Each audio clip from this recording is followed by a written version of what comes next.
Conversar con Matías Aranguis, que es abogado, especialista en inteligencia artificial y además es subdirector del programa Derecho, Ciencia y Tecnología de la Universidad Católica. Y Alejandra Matus va a preguntarle este tema apasionante que nos entusiasma y que nos angustia. Claro, es como estas conversaciones que hace un tiempo teníamos en cierta, digamos, élite informada sobre la banda ancha. Son Claro. conversaciones como áridas y la gente aquí. Bueno, ¿Qué es eso. Ya. Es eso. Entonces, primero que nada, Matías, para nuestros auditores y auditoras, ¿por qué debiera preocuparnos el uso de herramientas de inteligencia artificial y cómo estamos en Chile al respecto? Hola Alejandra, muy buenos días. Yo creo que la primera tema es que la inteligencia artificial es una tecnología de aplicación general, por tanto, podemos usarla en cualquier área, ¿no? Siempre pongo el ejemplo como si fuera un Excel, ¿no? Excel sirve para todo. Podemos usarlo desde, no sé, el orden de las cosas de la casa hasta cosas de contabilidad, lo que sea. Inteligencia artificial es aún más extensiva, o sea, podemos usarlo desde generación de texto, ¿no es cierto? Podemos hacer predicciones, podemos hacer un sinnúmero de cosas. Y por eso, además, cuando pensamos que la inteligencia artificial, en general pensamos que son muchas técnicas distintas, la mayoría relacionadas de la estadística, pero son muchas técnicas distintas que tienen propósitos distintos. Entonces, ¿por qué nos debería asustar? Porque son muchas cosas, ¿no? Y son muchas cosas que no hay control. Y se suma que hay una democratización del acceso. Hoy día cualquier persona, de hecho, sin formación técnica, ¿no es cierto?, puede usar el ChatGPT o Claude o el que sea. Y por tanto puede aprovechar los beneficios que generan estos sistemas que automatizan procesos. Matías, entiendo que hay un salto cualitativo, porque la gente podría pensar que inteligencia artificial es igual a programación o a computación como la conocemos hasta hoy, que hay un salto cualitativo que llama a estos procesos computacionales de los que somos parte e interfieren en nuestra vida, querámoslo o no, y que puede llevar a esta utopía o distopía de que en algún momento las máquinas o los procesos de procesamiento de datos piensen y tomen decisiones al margen de las consideraciones éticas o democráticas.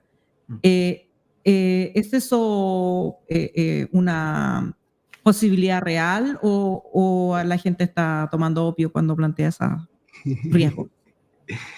Yo creo que ya ocurre, ¿no? Y eso es lo interesante. Ya ocurre, pero en áreas que tal vez no somos tan conscientes o no le hemos visto. Déjame darte un dato, ¿no es cierto? En Estados Unidos, desde el 2018, 2019, que fue la última medición más o menos seria que se hace, decía que el 91% de la compra y venta de acciones en mercados financieros se hacía automatizada, lo hacía una máquina, lo cual es mucho, ¿no? Significa que poquito menos del 10% de la compra y venta de acciones en Estados Unidos se hace por persona individualmente. Y así si nosotros empezamos el proceso, hay muchos procesos en que las máquinas no sé si las máquinas han tomado, sino que decirlo en positivo, sino que nosotros hemos descansado, porque no hemos dado cuenta que lo más probable es que pueda ser más rápido hecho si lo automatizo.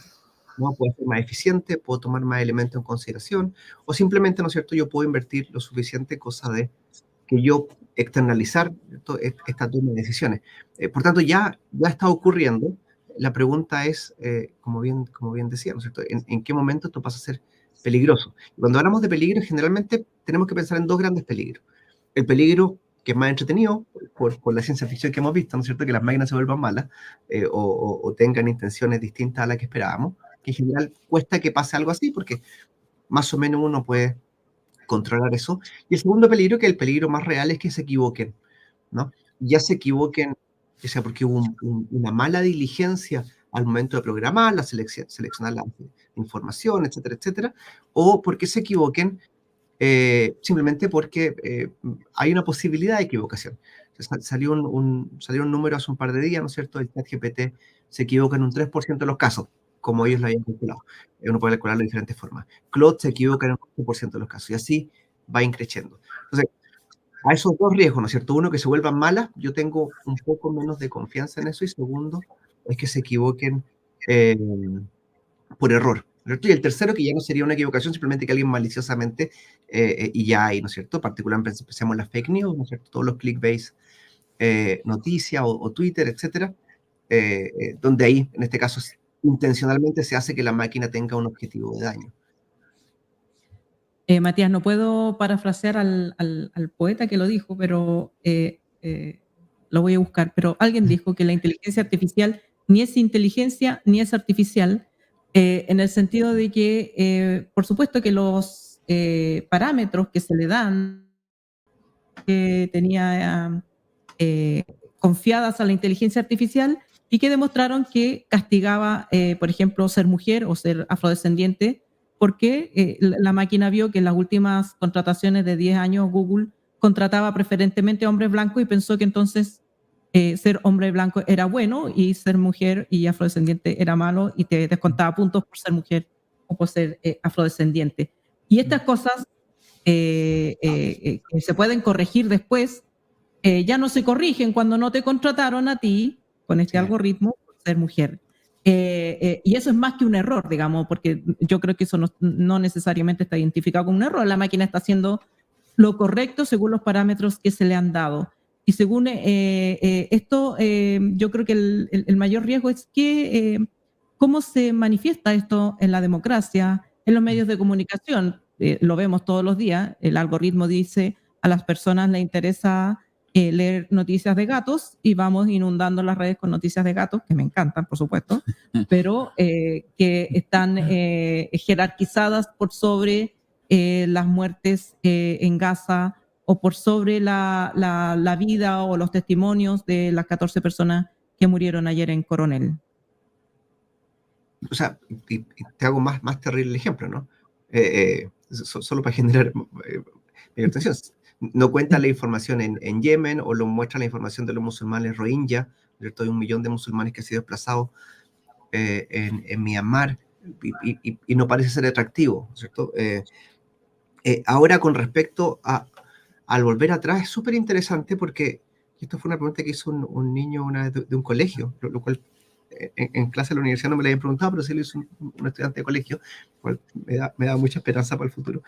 En Estados Unidos por mucho tiempo se usaba y se sigue usando en algunos lugares, sistema que lo que hace es reconocer o predecir, ¿no es cierto?, el riesgo o cuán peligrosa es una persona para la sociedad con tal de dar libertad provisional, ¿no es cierto?, o sea, prisión preventiva, ¿no es cierto?, Claro. o sea, ayuda al juez a decidir. En esos casos se metió mucha gente presa básicamente por su color de piel, por su género y por el lugar donde vivían, ¿no? Y ninguna de estas personas, y esto fue lo que preguntó el alumno, después de que se dieron cuenta que el algoritmo era sesgado, asumo que lo dejaron en libertad, ¿no? Y no los dejaron en libertad. Y era terrible porque se metió cientos de personas a la cárcel por su género, ¿no es cierto?, por su color de piel o por el lugar donde vivían. Ahora, ¿qué es lo interesante de esto? Que si nosotros hacemos un trabajo serio, se podría haber predicho, ¿no es cierto?, que esto iba a meter las patas. Porque la pregunta es, ¿con qué información lo alimentaste? Si esa información es suficiente, ¿qué información le estoy entregando para que después decida sobre el caso particular? En ese caso particular, que es un caso que hizo público un diario de periodismo de investigación súper bueno que se llama ProPublica, nos decían que el doble por ciento de las personas de color se iba a la cárcel de lo que debería irse, y la mitad de las personas blancas no iba a la cárcel de la que sí debería irse según un estándar medio, ¿cierto? Pero en realidad nadie le hizo la pregunta al momento de contratar el software, cómo lo entrenó, qué es lo que toma en consideración. Entonces se dieron cuenta, nos dimos cuenta hasta un par de años después, ¿no es cierto?, que el 70% de las preguntas eran preguntas con respecto al sujeto. Sus papás están divorciados, ¿no? En qué comuna vive, a qué colegio fue, etcétera. Por tanto, lo que hacían, lo que en derecho penal se llama derecho penal de autor, estaba sancionando, ¿cierto?, la pobreza, qué sé yo, el color de piel, etcétera. Y no se estaba sancionando particularmente la conducta. Entonces ahí, claro, uno puede decir, y está muy bien decir, ¿no es cierto?, la inteligencia artificial tuvo sesgos, pero la pregunta posterior es, bueno, pero quien contrató también tenía una responsabilidad de preguntar cómo funcionaba esto, ¿no? Y eso nos genera un problema democrático muy complicado, ¿no es cierto?, porque las responsabilidades individuales parecen que no están llegando todavía, y nos faltan personas sancionadas, ¿no? Para ir generando estándares y que la gente efectivamente diga, bueno, si voy a contratar, tengo que auditar, tengo que preguntar cómo funciona, tengo que ver si efectivamente cumple con estándares democráticos o de Estado de Derecho. Claro, en el fondo la pregunta es, ¿los medios de comunicación antes no sesgaban? Antes no ponían noticias de gatos por sobre los desplazados de Yemen, y la respuesta lamentablemente es decepcionante, pero creo que cuando pensamos en inteligencia artificial, de alguna manera está la expectativa de que va a ser mejor, de que si una máquina puede resolver las prisiones preventivas, va a ser mejor que el ser humano prejuiciado con sus sesgos, y lamentablemente estamos descubriendo que no es así y que tenemos que preocuparnos del tema y que es un tema de debate político, porque en Chile, por ejemplo, les cuento que si la persona tiene tatuaje, le quitan puntos para la libertad provisional, y convengamos que gran cantidad de personas en Chile se han hecho un tatuaje. Matías, no sé si nos quieres dar una última alerta de cómo abordarlo democráticamente. Sí, tengo solo una consulta que no la Sí. tenía planificada, pero ¿qué tal, Matías?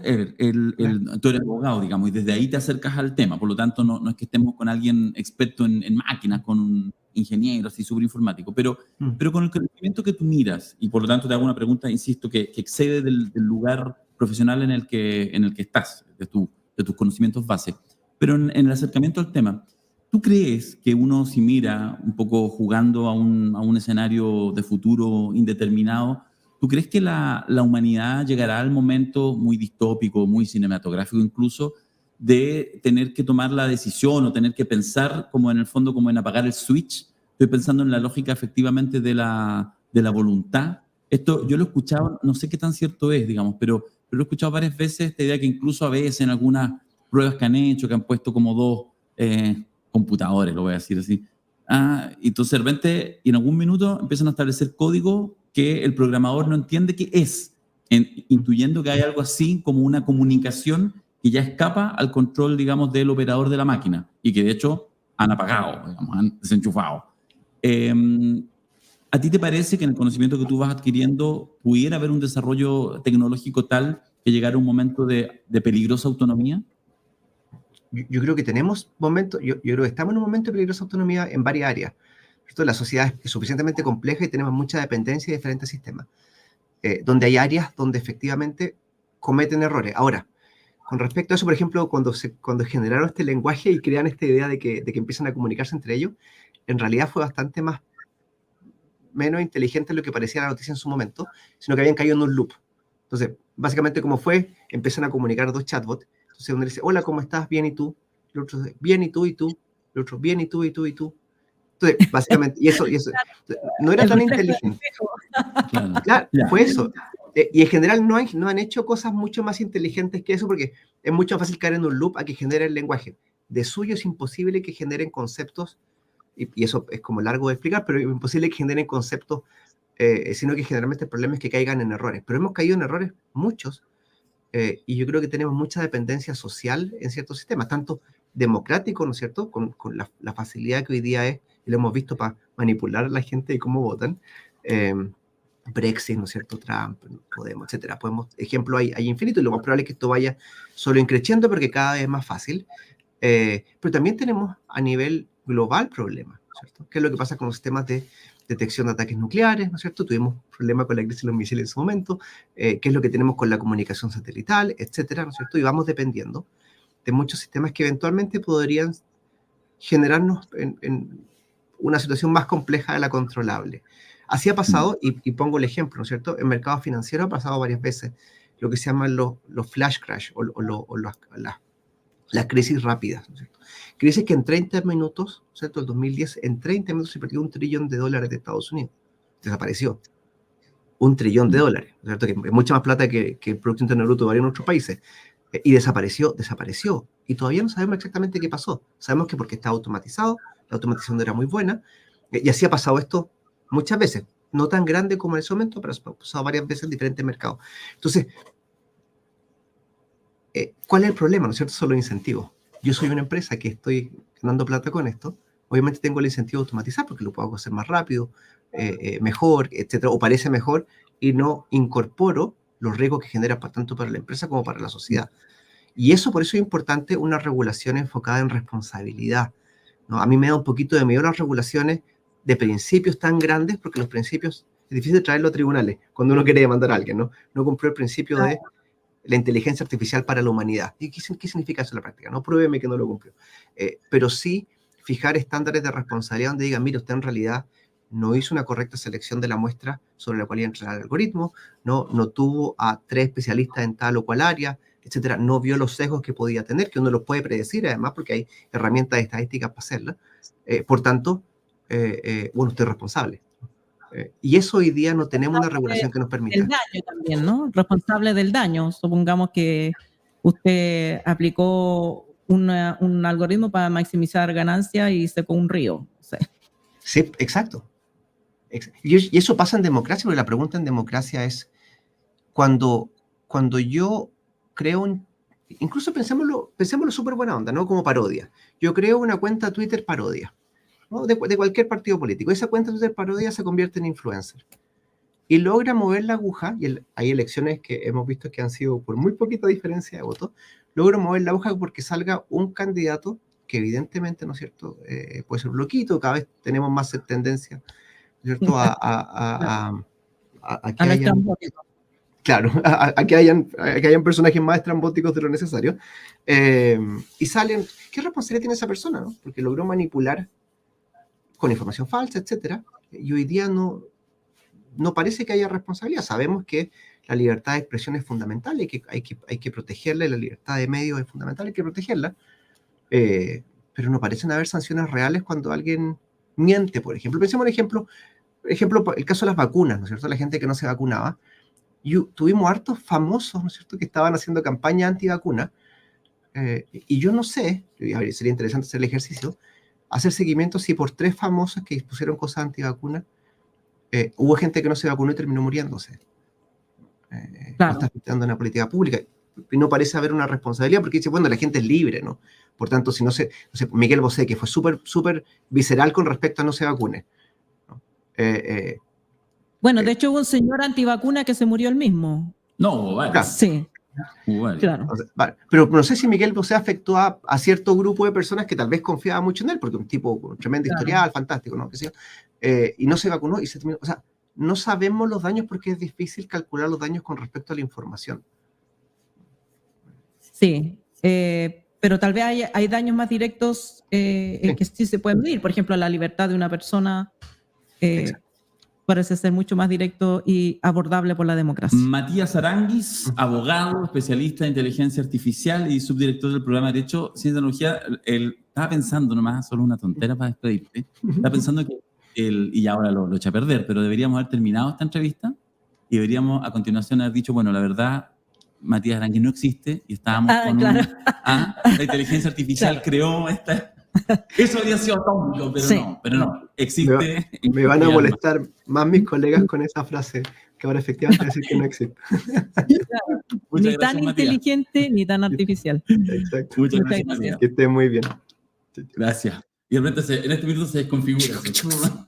Como el hombre del jardín, ¿ah? Ya, ahí estamos con Matías Aranguis, muchas gracias. Excelente, gran conversación.